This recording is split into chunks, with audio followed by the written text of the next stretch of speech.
Vamos para mais um cafezinho da maldade, cafezinho da tarde. Então, eu ontem fiz um tweet que era mais ou menos o pessoal tava botando aquela imagem, a imagem de Ribeirão Preto lá, não sei se foi sábado ou foi sexta, e imagem de Blade Runner, né? E aí eu peguei a imagem acho que do penúltimo episódio de dos Anéis do Poder. E qual que é a relação disso tudo? Vamos lá?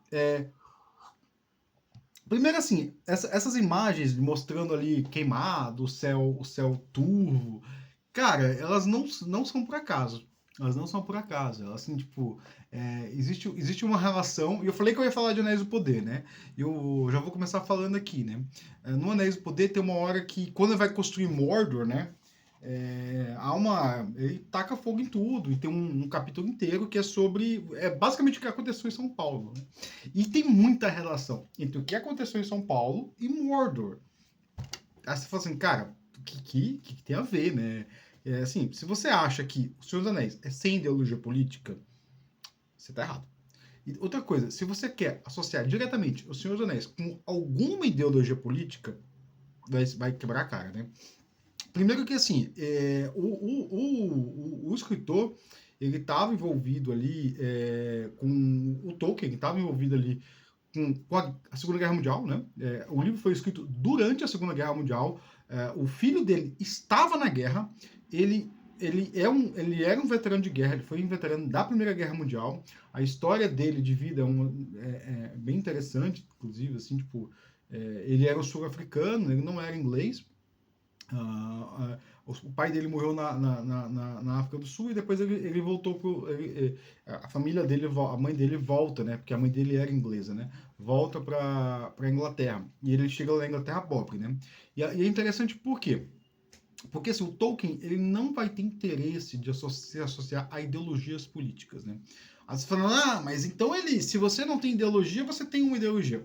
Calma lá, jovem, calma lá, jovem, calma lá, calma lá. Porque assim, o Tolkien ele é um estudioso de literatura antiga. Então, ele está mais interessado na construção de mitos do que na defesa de uma ideologia, na defesa de alguns valores ali na cara dura. Mas não significa que não tem ideologia ali. Para você começar, você tem a história de dois pequenos fazendeiros de uma comunidade esquecida que, tipo, não se adequam ao mundo ali que eles estão envolvidos. Aí você pode pegar ali, você tem Rohan, você tem Gondor, Rohan, são como se fossem dois países, né? E os hobbits, eles não se adequam àquilo, eles são pequenos fazendeiros. E você tem Isengard. Isengard poderia ser visto como o sonho moderno, o sonho da industrialização, né? A industrialização acima das pessoas. E o Senhor dos Anéis, ele vai lá e bota Isengard como vilão. Então, a queda de Isengard pode ser vista como uma queda da mentalidade industrial. Então, e isso a gente vê basicamente o que está acontecendo hoje em dia, né? A gente vê assim, o que é a mentalidade industrial? A mentalidade de você pode controlar a natureza, pode controlar a natureza de todas as formas, porque a gente, ser humano, é superior à natureza. A gente, os Seus Anéis, existem várias raças, etnias lá, né? Não são etnias, são raças humanas, né? Tipo, você tem os elfos, os homens, os anões, e tem umas outras lá que no filme não aparecem tanto, né? Tem uma que eu me lembro lá que eles saem de Rohan e aí isso no livro, né? Eu não vou lembrar bem. Eles passam por uma região montanhosa e tinha uma espécie de humanos que tudo que eles falam que eles viviam em cavernas, eles eram ossudos, né? E eles fazem um acordo de que aqueles humanos vão ajudar eles na batalha. E é um acordo que não tá nem no livro, assim, só mostra assim que, ó, eles fizeram no livro eles vão fazendo diversos acordos lá, né? Que eu só consigo ver isso aí, uma tradução como isso aí tudo é refletindo sobre a Segunda Guerra. A Segunda Guerra foi um acordo de várias correntes políticas contra um mal absoluto.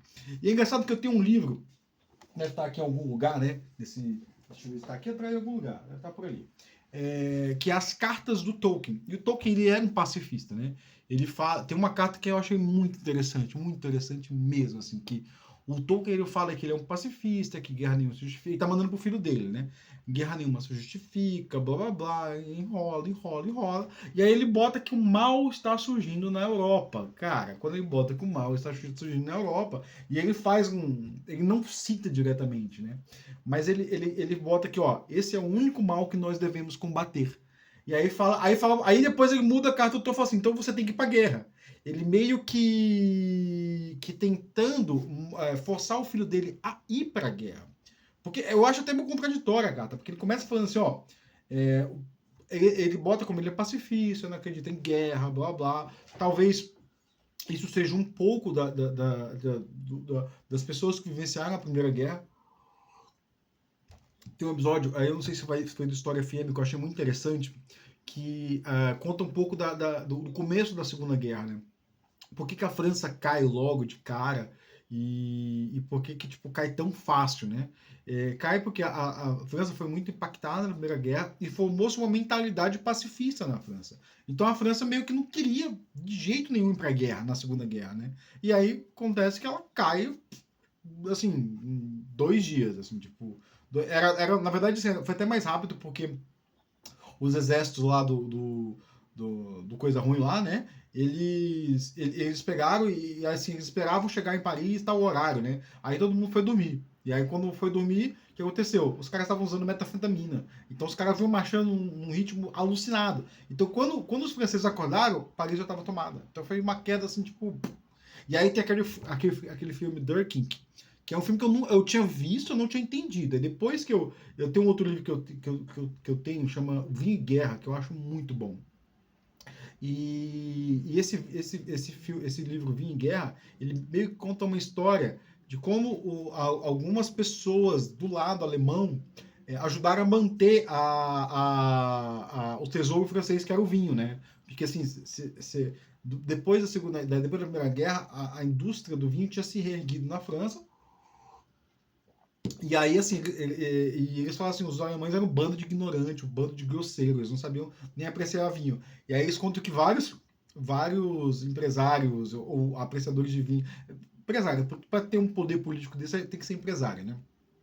Vários empresários se alistaram ao partido do coisa, né? E meio que falaram assim, ó, eu quero ir pra França, eu quero ir pra França. Aí eles começaram a chegar nas cidades. Aí chegavam na cidade e falavam assim, olha, eu sei o que vocês têm aqui. Eu só me peço uma coisa, não me deixem ver. Se eu ver, eu vou ter que tomar. E eu não quero levar o tesouro de vocês para a França, né? E aí no livro conta a história de como as pessoas pegavam, né, cavavam buracos, enterravam os espumantes, os vinhos, para esconder aquilo para vender no pós-guerra. Porque se aquilo fosse tomado, seria dado para o povo alemão e, tipo, os caras não sabiam tomar, né? Mas voltando aqui, a gente estava falando sobre Isengard e o sonho industrial, né? Então, assim, o Senhor dos Anéis ele tem uma crítica muito grande ao sonho industrial, assim. Ele não acredita no sonho industrial, basicamente, né? Você vê ali quem são os heróis, são 2 pequenos agricultores, são os elfos que são seres ligados os elfos eles são seres ligados à natureza, né? Lá no Silmarillion ele fala que são seres intrinsecamente ligados à terra, né? Os entes, né? Aí você pega o que são os orcs? Os orcs são elfos corrompidos, né? Como se o poder corrompesse, criasse aquele tipo bizarro de pessoa que só. Então, e tem o troll também. É muito engraçado até porque assim, o que a gente vê hoje em dia tem muito troll de internet. E o troll tá lá, o nome foi criado, tá lá, tipo, foi criado lá, né? Não sei se foi criado lá, mas assim, o nome que a gente tem na internet chega lá do troll, né? E aí você fala, não, vem da RPG. Cara, RPG vem dos Seus Anéis. Se você joga RPG, se você gosta de RPG, eu não tô falando RPG de carta, aquele Magic. Não, eu tô falando RPG. E se você procurar na Wikipedia, vai parecer preconceituoso o que eu vou falar, mas na Wikipedia o jogo de carta tem um outro nome, e o RPG é Role Playing Game, é jogo de representação. O RPG surgiu do Senhor dos Anéis, né? Então, assim, as pessoas começaram a jogar o jogo, imaginar aventuras na Terra-média, e aí foi lá e fizeram o D&D. Então, D&D é como se fosse uma Terra-média, né? Vai na Wikipedia, tá essa história lá, eu já vi isso quando eu jogava Vampira Máscara, quando eu era adolescente, século passado, literalmente, né? Eu ouvi isso aí. Mas voltando aqui, existe essa vertente aí ele bota ali que aquela.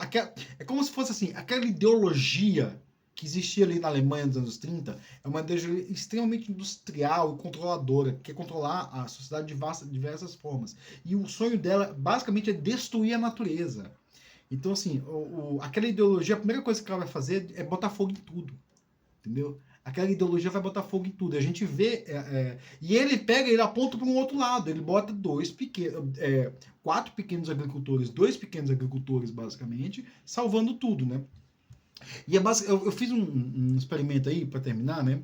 Eu fiz um experimento na sexta-feira, né? Eu peguei um perfil de cidade aí, que é só para vender, esse perfil de Instagram, que é só para vender publicidade, né? Dizem que é para mostrar informações, mas 50% é venda de publicidade. E tava falando, que dó, estamos pegando fogo. Aí eu só falei assim, agradeça ao agro, né? E assim, ouve direito o que eu vou falar antes de tomar decisões, né? Eu falei assim, parabéns aos envolvidos, agradeço ao agro por isso, né? E aí as pessoas falam, você vai comer comida da onde? Você vai comer comida da onde? Amigo, dá real aqui. Muitas pessoas que responderam ali acham que o agro, esse agro que tá botando fogo aí, ele põe comida no nosso prato. Não põe.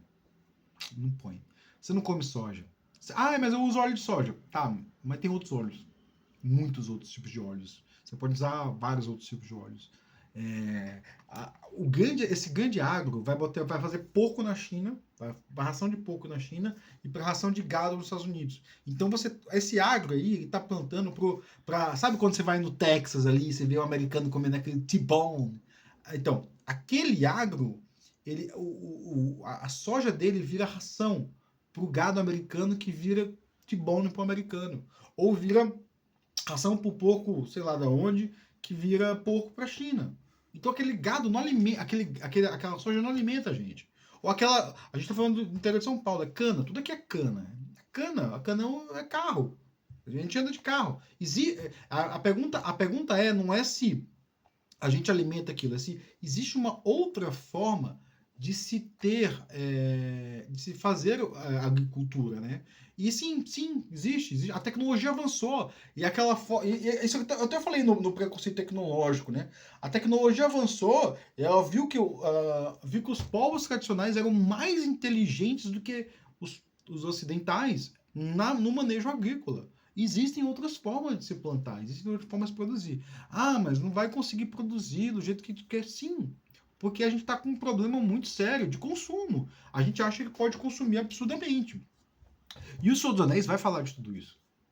Ele vai falar, mas ele não vai falar direto. Ele fala como se fosse um mito, uma história para o pai contar para o filho, para a mãe contar para o filho, quando o filho for dormir. Por quê? Porque ele acredita que, assim, durante os muitos anos, aquela história vai ser contada, porque aquela história não está tipada.